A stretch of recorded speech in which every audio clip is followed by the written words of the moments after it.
SC समुदाय से ही लक्ष्मी कोरी जी पार्षद रही थी। ठीक है जी जी अब आप ये मुझे जरा बताएं कि ये जो पार्टी का आपने चयन किया है AIMIM, जी जी क्या वजह रही इस पार्टी से दावेदारी करने की? कि क्या दूसरी अन्य पार्टियां आपको दरकिनार कर रही थी जबकि इतनी अच्छी पोजीशन भी पिछली बार आपकी थी? मेरा आपको अगर क्षेत्र की जनता से पूछना तो आप पूछ सकते हैं। जो व्यक्तिगत व्यवहार है, इंसान मेरे व्यवहार को देखेगा, ना कि कोई पार्टी को देखेगा। लोगों को अगर कोई जाति सूचक गाली भी दे दे, अगर एससी समाज के लोगों को कोई गलत तरीके से गलत शब्द भी बोल दे, तो हमें एक प्रावधान था कि हम SC ST एक्ट के थ्रू, जिसको बोलते हैं रामबाण, दलितों का रामबाण होता है SC ST का एक्ट, मैं वादे के साथ ठीक करूँगा। मैं ये अपनी वार्ड नंबर 4 की जनता को ये मैसेज देना चाहता हूँ कि एक बार जिस तरीके से सभी को मौका दिया गया, एक बार हमको ही मौका दें। पिछली बार हम निर्दलीय में हमारी मम्मी खड़ी हुई थी, SC सीट थी, 689 वोट लेकर के आए थे।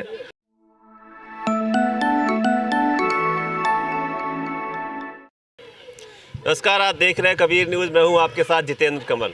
हमारी यात्रा निकल रही है हाले कानपुर, जहां हम जा रहे हैं वार्ड टू वार्ड। आज हम उसी क्रिया के तहत हम लोग हैं वार्ड नंबर 4 में। वार्ड नंबर 4 गौल टोली कहलाता है और गौल टोली में जैसे हम एंट्री करते हैं तो वॉल पेंटिंग से पटा पड़ा है पूरा। तो उसी कड़ी में हमारी नज़र पड़ी AIMIM के उम्मीदवार अजीत वाल्मीकि जी के एक वॉल पेंटिंग पे। तो जिज्ञासा हुई, क्योंकि वार्ड 4 जो रिजर्वेशन के अकॉर्डिंग इस समय अनारक्षित है, मतलब जनरल कैटेगरी के लिए है, उसमें कोई रिजर्वेशन नहीं है। तो जब जनरल कैटेगरी के लिए है, इसके बाद नज़र पड़ती है अजीत वाल्मीकि के नाम पर, तो वहाँ रुकना स्वाभाविक था कि जनरल पे कोई दलित समुदाय से बंदा चुनाव लड़ रहा है, ताल ठोक रहा है, तो बात करना बनता था। तो इसी कड़ी में हम पूछते पूछते आ गए अजीत जी के पास। तो ये हैं अजीत जी, जो अनारक्षित मतलब कि जनरल कैटेगरी की सीट पर दावेदारी ठोक रहे हैं। पार्टी बड़ी इंटरेस्टिंग है, AIMIM पार्टी से, मतलब ओवैसी साहब के पार्टी से। स्वागत है अजीत जी आपका। जी भाई, मेरा नाम अजीत वाल्मीकि है। मैं वार्ड नंबर 4 ग्वाल टोली में 12/480, जो एक मलिन बस्ती है, मलिन बस्ती है ये। मैं इस मलिन बस्ती का निवासी हूँ। और पिछली बार जैसे कि मैं एक चीज़ तो यहाँ टोकना चाहता हूँ आपको, मैं परिचय भी दे देता हूँ। पिछली बार जब यहाँ पर रिजर्व सीट थी SC से, तब आप चुनाव लड़े थे और 689 वोट आपने प्राप्त किए। तो तीसरी पोजीशन हासिल की थी। समाजवादी पार्टी का कैंडिडेट और कांग्रेस का कैंडिडेट भी आपसे नीचे था, तो प्रबल दावेदारी थी आपकी यहाँ पे। वर्तमान में SC समुदाय से ही लक्ष्मी कोरी जी पार्षद रही थी। ठीक है जी जी अब आप ये मुझे जरा बताएं कि ये जो पार्टी का आपने चयन किया है AIMIM, जी क्या वजह रही इस पार्टी से दावेदारी करने की? कि क्या दूसरी अन्य पार्टियां आपको दरकिनार कर रही थी जबकि इतनी अच्छी पोजीशन भी पिछली बार आपकी थी? ये मेरा कारण ये था कि बाबा साहब भीमराव अम्बेडकर जी, जो दलितों के ही नहीं पूरे भारत में जितने भी लोग रहने वाले उन सभी को मसीहा हैं। बाबा साहब भीमराव अम्बेडकर जी की विचारधाराओं में ओवैसी जी जो बात बोलते हैं, चाहे विधानसभा हो, चाहे बड़ी बड़ी पंचायतें हो, चाहे वो मीटिंगें हो, हर बातों में ओवैसी जी के नाम से बाबा साहब भीमराव अम्बेडकर जी का नाम जरूर से जरूर निकलता है। और बाबा साहब भीमराव अम्बेडकर जी को जो भी लेकर के चल रहा है, वो चाहे दलित हो, चाहे मुस्लिम हो, और चाहे वो कोई भी कैटेगरी का हो, हमारे लिए सबसे प्रथम भूमिका जो बाबा साहब की है, बाबा साहब ने हमको हर चीज़ का अधिकार दिया। बाबा साहब ने हमको पढ़ने का अधिकार दिया, बाबा साहब ने हमको शिक्षित रहने का अधिकार दिया, घर बनाने का अधिकार दिया। बाबा साहब भीमराव अम्बेडकर जी अगर ना होते तो ये जो आज हम लोग इस तरीके की जो सिचुएशन में खड़े हुए हैं, हम लोग शायद आने वाले समय में इस तरीके से ना खड़े होते हैं। हमारे पूर्वजों की तरफ अगर हम अपने लोगों की तरफ ध्यान दें कि जब बाबा साहब भीमराव अम्बेडकर जी के पहले जब संविधान नहीं था, तो ये देश तो था, पर इस देश में दलितों को भेड़ बकरी बिल्ली कुत्ते के तरीके देखा जाता था। और अपने दलित समाज की एक ये स्थिति थी कि पीछे जो है झाड़ू और आगे मटका लटका करके चलने का एक ऐसा प्रावधान था। तो बाबा साहब ने जब संविधान हम लोगों को दिया, संविधान में हम लोगों को वोट डालने का जो अधिकार दिया, बाबा साहब ने जो अधिकार दिया वोट डालने का, बाबा साहब ने ये बोला कि आपके वोट, एक वोट की कीमत, चाहे वो धीरू भाई अंबानी हो और चाहे वो बैटरी रिक्शा चलाने वाला, चाहे रिक्शा चलाने वाला व्यक्ति हो, एक वोट की कीमत बाबा साहब ने दोनों लोगों को एक बराबर दी है। और बाबा साहब ने ये बोला भी कि ये वोट का अधिकार हम आपको इसलिए दे रहे हैं कि आप उस वोट से आप अपना राजा बना सकते हैं, और अगर आपने गलत तरीके से वोट किसी को दिया तो आप अपने आप में गुलाम भी बन सकते हैं। तो उनकी विचारधाराओं को लेकर के हम चुनाव के मैदान में उतरे हुए हैं। अच्छा, तो आपको ये लग रहा है, आप ये मानते हैं कि ओवैसी साहब की जो पार्टी है वो बाबा साहब की विचारधारा पे चलने वाली पार्टी है? जी जी जी। तो ये जो बाकी पार्टियां हैं, जैसे कांग्रेस हो गई, बीजेपी हो गई, सपा हो गई, आपकी बीएसपी हो गई, तो ये दरकिनार कर रही हैं बिल्कुल बाबा साहब को? ये तो आप खुद ही देख रहे होंगे, चलो खेल खेल आप ये खुद ही देख रहे होंगे कि बाबा साहब की जो बनाया हुआ जो संविधान है, संविधान में चाहे आर्टिकल SC/ST एक्ट एक होता है कि हम लोगों को SC समाज के लोगों को अगर कोई जाति सूचक गाली भी दे दे, अगर SC समाज के लोगों को कोई गलत तरीके से गलत शब्द भी बोल दे, तो हमें एक प्रावधान था कि हम SC/ST एक्ट के थ्रू, जिसको बोलते हैं रामबाण, दलितों का रामबाण होता है SC/ST का एक्ट, अब वो एक्ट को भी बिल्कुल से धज्जियाँ उड़ा दी जा रही है। जब हमारे पास हक अधिकार ही नहीं रहेगा लड़ने का तो हम लोग क्या करेंगे? और जो सरकारी नौकरियां थी वो धीमे धीमे करके बिल्कुल प्राइवेट स्तर पर रख दी जा रही है, तो कहीं ना कहीं किसी न किसी को तो आवाज़ उठानी पड़ेगी। चलिए, बहुत बहुत शुभकामनाएं है मेरी, आप इसमें आवाज़ उठाइए। कितना वोट परसेंटेज है दलितों का आपके इस इलाके में, आपके वार्ड में? इस वार्ड में लमसम 14,000 वोट हैं पूरे वार्ड में, और 14,000 वोट में पिछली बार जो परसेंटेज पड़ा था 52% वोट पड़ा था। मतलब ये मान लीजिए पूरे वार्ड में 7,500 वोट पूरे प्रत्याशियों को पड़े थे।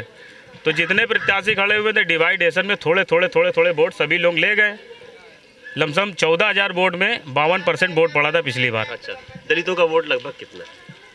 क्योंकि देखिए, जी जी AIMIM का जो जनाधार तो होगा नहीं यहाँ पे, बहुत ही कम होगा। ठीक है, आप पार्टी के सिंबल पे आ रहे हैं वो अलग बात है, क्योंकि आप निर्दलीय भी लड़े थे तो आप अच्छी चीज़ है वो, लेकिन दलितों के वोट को देखते हुए कहीं ना कहीं हो सकता है कि आपकी तरफ मूव कर जाए। दलित को देखते हुए तो कितना वोट है लगभग? दलितों का वोट है यहाँ पे लमसम,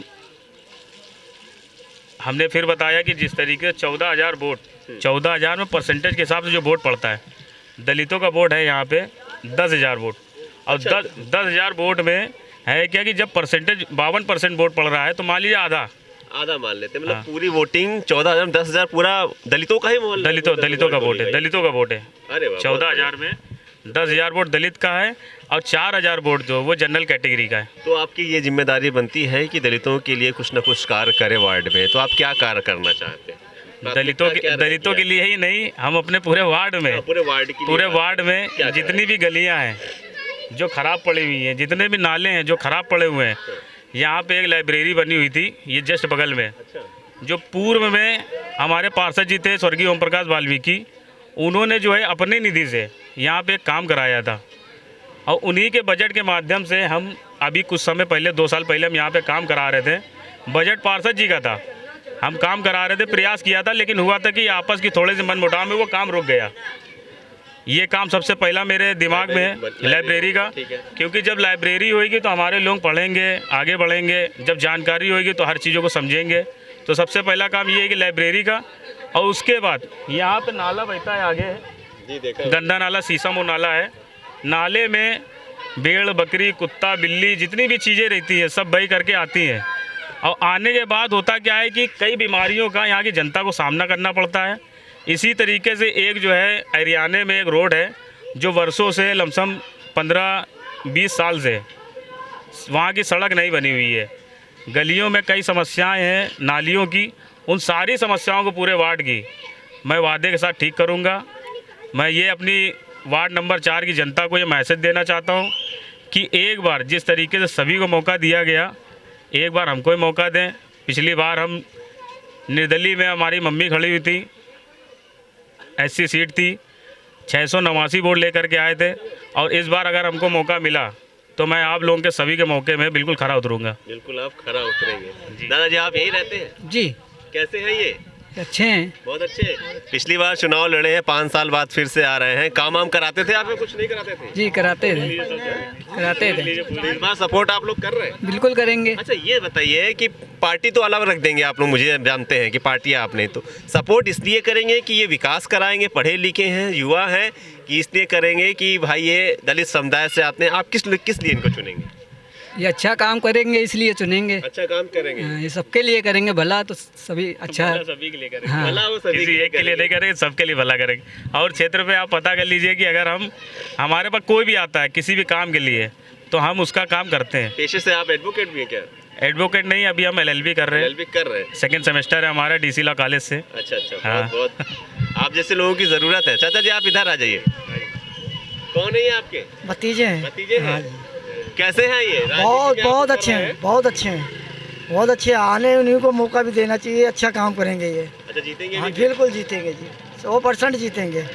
आप क्या कहना चाहेंगे, कहाँ का आप विकास पहले कराना चाहेंगे, क्या काम आप पहले कराना चाहेंगे? सबसे पहले जो भी बेटे ने कहा कि रायबरेली, तो वो अच्छा कहा है उसने कि रायबरेली के लिए, और जो जनता की जो समस्या है उनको हल करें सबसे पहले ये। पिछले सभासद के चुनाव को आप कार्यकाल को कैसे देख रहे हैं? क्या क्या जरूरत थी और क्या क्या वादे क्यों उन्होंने नहीं किए? हालांकि पिछले समय नहीं है, लेकिन आप बताया जा सकता पिछले चुनाव में हम ये देख रहे हैं कि जो भी काम हुआ, जहाँ भी काम हुआ पिछले चुनाव में, सिर्फ ये देखा गया कि पार्टी का आदमी कहाँ रहता है वहाँ को देख करके काम हुआ। अच्छा। बाकी दलित बस्तियों में जो बस्तियाँ आज भी मतलब जर्जर पड़ी हैं, ख़राब बस्तियाँ पड़ी हैं, उन बस्तियों को देख करके काम नहीं हुआ। वो सारे अधूरे काम को मैं पूरा करने की पूरा प्रयास करूँगा।